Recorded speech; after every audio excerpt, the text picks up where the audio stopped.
beautiful, I tell you. What a bike.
This is a conceptual study of an electric chopper, a project I started in 2008.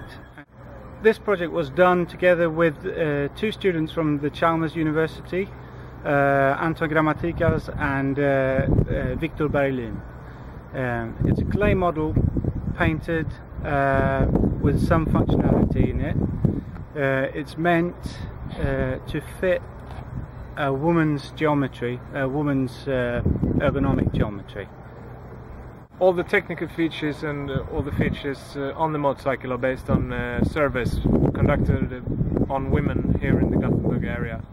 So all the functionality of the motorcycle are made to fit the needs of a modern woman motorcyclist.